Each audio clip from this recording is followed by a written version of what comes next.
TET TAT pass ઉમેદવારોએ સતત બીજા દિવસે પણ વિરોધ નોંધાવ્યો। ગાંધીનગર સ્વર્ણિમ સંકુલ પહોંચી ઉમેદવારોએ વિરોધ કર્યો છે। મંત્રીને રજૂઆત કરવા આવ્યા છે ઉમેદવારો। મંગળવારે ઉમેદવારોને રજૂઆત કરતા પોલીસે અટકાવ્યા હતા અને આજે પણ તેઓ રજૂઆત કરવા માટે પહોંચ્યા છે। ટેટ ટાટ પાસ ઉમેદવારોને રજૂઆત કરતા રોકવામાં આવ્યા। મંગળવારે પણ ઉમેદવારોને રજૂઆત કરવા પહોંચ્યા હતા ત્યારે પોલીસે અટકાવ્યા હતા। સતત બીજા દિવસે પણ આ ઉમેદવારોનો વિરોધ જોવા મળી રહ્યો છે। સ્વર્ણિમ સંકુલ પહોંચી ઉમેદવારોએ વિરોધ નોંધાવ્યો છે। મંત્રીને રજૂઆત કરવા માટે આ તમામ ઉમેદવારો પહોંચ્યા છે પરંતુ તેમને અટકાવવામાં આવ્યા।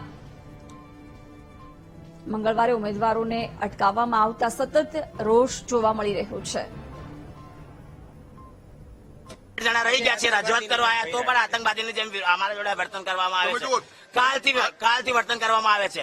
તમે ખોટા આક્ષેપો ના કરો। આતંકવાદી જેવું વર્તન એટલે તમારી સાથે કોણ કર્યું? કાલનો વિડીયો જોઈ શકો છો, બધા કાલનો વિડીયો જોઈ શકો છો। અમે રજૂઆત કરવાનો ટ્રાય કરી, લોકતંત્રનું ઉલ્લંઘન કરવામાં આવે છે। આ લોકો કશું વિરોધ પણ અમારા સંવિધાનમાં લખેલું છે કે અમે રજૂઆત કરી શકીએ છીએ, ધરણા પ્રદર્શન કરી શકીએ છીએ, તો પણ અમને કરવામાં દેતા આવતું નહીં। આ એકદમ આતંકી હા પરમિશન છે અમારે જોડે। મંત્રીને મળવાનું પરમિશન બધા પરમિશન લઈને આવ્યા છે પણ કોઈ મળવા નહીં દેતા। આવી રીતે અટકાયત કરે છે હંમેશા। સવારથી પોલીસની ગાડી પાછળ છે અમારે। અમારા 150 થી જેવા લોકો ડિટેન થઈ ગયા, ખબર નહીં ક્યાં ગયા, ખબર નહીં પડતી। લોકો ડિટેન બધાને ફોન સ્વિચ ઓફ છે। અમને બીક લાગે છે। અમે શું કર્યા? અમારે રજૂઆત જ કરવી છે। 6 વર્ષથી ભરતી નહીં કરતા। પોલીસ એટલું જ કહે છે કે તમે નહીં કરવા દઈએ ને અત્યારે નહીં મળવા દઈએ, 5-5 માં જાતો અમે 5-5 જવા તો દે પણ જવા નહીં દેતા। અંદરથી મંજૂરી આપે તો અમારે મોકલવાના હોય। અંદરથી ના પાડી છે। ડિંડોરે સાહેબ પોતે બોલે છે, પોતે બોલે છે કે અંદરથી મંજૂરી સમય લઈને આવવાનું હોય સાહેબ। લેવા જાય છીએ। અને તમે જો કાયમી ભરતી આપવા માંગતા હોય તો પ્રેસ કોન્ફરન્સ આવીને કરો ને કે શા માટે તમે 15 જૂન અથવા તો કોઈ મુદ્રિત માધ્યમની અંદર અથવા તો મીડિયા માધ્યમની અંદર આવીને કહો ને કે 15 જૂને ભરતી નથી થઈ, આટલી જૂને ભરતી કરશું કે આટલી જુલાઈમાં, કેમ તમે નથી કહેતા ભરતીનું? અને આટલા શિક્ષકોની ઘટ તમે શા માટે રાખો છો? શા માટે તમારે કાયમી શિક્ષક નથી ભરવા? આવો અને મીડિયામાં આવીને જવાબ આપો। તમે જવાબ આપીને જતા રહ્યો છો 15 જૂન। આ તો ખો આપે છે, સચિવ ખો આપે મંત્રીને, મંત્રી ખો આપે સચિવને। તો આજે અમને સચિવ સાથે મુલાકાત કરાવો, મંત્રી સાથે, અને તમે 2 વ્યક્તિનું કહો છો। 2 વ્યક્તિને તો ગમે તેમ બોલે છે અને વ્યવસ્થિત જવાબ પણ નથી આપતા। શા માટે ભાવિ શિક્ષકો સાથે તમે આવું કરો છો? અને જો તમારે ભરતી જ નથી કરવી ને તો પછી ટેટની એક્ઝામ જ શા માટે લીધી? એક્ઝામ વગર જ તમારે બધું કહી દેવું હતું ને, જ્ઞાન સહાયક ભરી દઈએ, અમારે શિક્ષકોની જરૂર નથી। એક બાજુ તમે એમ કહો છો કે સરકારી શાળા બંધ થાય છે, બંધ જ થાય ને, શિક્ષકો નથી ભરતા।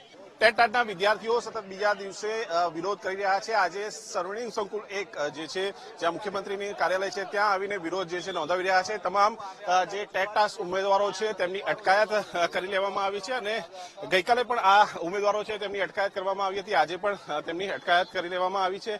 સતત તેમની માંગણી રહી છે કે કાયમી શિક્ષકોની ભરતી જે છે તે કરવામાં આવે। અન્ય જે ઉમેદવારો છે તે ઉમેદવારો પણ સાથે છે, એમની સાથે પણ વાતચીત કરવાનો પ્રયાસ કરશું। તેમનું શું કહેવું છે, શું મુદ્દાઓ છે, શું રજૂઆત કરવા માટે તેઓ પહોંચ્યા હતા, શું તેમની માંગણી છે, તમારી શું લાંબા સમયથી તમારી માંગણી રહી છે કાયમી શિક્ષકોની, શું કહેશો? કાયમી શિક્ષકોની આ લોકો ભરતી કરવા માંગે છે તો કરી દો। 15 જૂનનું તમારું વચન છે, એ વચન પર કટિબદ્ધ રહો। કુબી ડિંડોર સાહેબ શું તમે મળ્યા, તમને રજૂઆત કરી? મળવા પણ નથી દેતા ને રજૂઆત બી નથી કરવા દેતા। ગઈકાલે પણ આપણે આ રજૂઆત માટે આવ્યા। હા, અમે આતંકવાદી છીએ ને, જો આ પકડીને લઈ જાય છે બધા। બસ એ જ કાયમી શિક્ષકની ભરતી કરો। અમે ત્યાં સુધી અહીંયાથી જવાના નથી। કાલ રાતનું રોકાણ બી અહીંયા હતું ને આજે બી અહીંયા છે। જે કરવું એ કરો, તમારે જે કરવું એ કરજો। આજે અમે અહીંયા જ છીએ, કઈ નથી। આ કુબેર સાહેબ આ કાનનું ઓપરેશન કરાવો એટલે કે એમને સંભળાય ને આંખ દેખાય। લાંબા સમયથી જે ઉમેદવારો માંગણી કરી રહ્યા છે તે જ કાયમી શિક્ષકોની માંગણી છે અને કાયમી શિક્ષકોની ભરતી થાય તેવી રજૂઆત છે। ટેટ ટાટ પાસ ઉમેદવારો જે છે તેમની અટકાયત કરવામાં આવી છે। અત્યારે હાલ સ્વર્ણિમ સંકુલ 1 ખાતે જે છે તેમની અટકાયત કરવામાં આવી હતી। જે સ્વર્ણિમ સંકુલ 1 ખાતે તેમને જે દેખાવો કર્યા તે દેખાવો કર્યા બાદ તમામ જે ઉમેદવારો છે તેમને પોલીસ દ્વારા અટકાયત કરવામાં આવી। તેમની રજૂઆત છે કે કાયમી શિક્ષકોની ભરતી કરવામાં આવે અને કાયમી શિક્ષકોની ભરતીની માંગ માંગ સાથે જે છે તેમના દ્વારા દેખાવ કરવામાં આવી રહ્યા છે. તમામ ઉમેદવારોને એક એક કરીને જે છે તે અટકાયત કરવામાં આવી રહી છે. અટકાયત કરી તેમને લઈ જવામાં આવી રહી છે.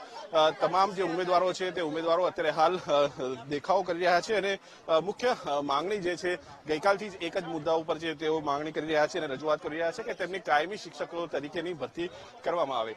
જે સમય આપવામાં આવ્યો હતો તે સમય મર્યાદામાં ભરતી નથી થઈ રહી. શિક્ષણ મંત્રીને અનેક રજૂઆત છતાં પણ હજુ સુધી કોઈ પણ જે છે નિર્ણય રાજ્ય સરકાર નથી લઈ રહી. એટલે તુરંત જે છે તે નિર્ણય કરવામાં આવે તેવી માંગણી ઉમેદવારો કરી રહ્યા છે અને અત્યારે હાલ જોઈ શકાય છે કે તમામ પોલીસનો ખડકલો જે છે તે અહીંયા કરી દેવામાં આવ્યો છે. દ્રશ્યો હું આપને બતાવવા માંગીશ કે મોટી સંખ્યામાં પોલીસના જવાનો અહીંયા ખડકી દેવામાં આવ્યા છે. જે પ્રમાણે વિરોધ થયો તમામ સ્થાનિક એલસીબી સ્થાનિક પોલીસ સહિત તમામ જે કર્મચારીઓ અધિકારીઓ જે છે તે અત્યારે હાલ સ્વર્ણિમ સંકુલ 1 ખાતે પહોંચી ચૂક્યા છે. અન્ય કોઈ ઉમેદવારો વિરોધ કરી રહ્યા છે કે કેમ તો તેમની પણ અટકાયત કરવામાં આવશે. તમામ જે ઉમેદવારો છે તેમને અટકાયત કરીને લઈ જવામાં આવ્યા છે. કેમેરામેન શાયર શર્મા સાથે મેહુલ દેસાઈ, ગાંધીનગર.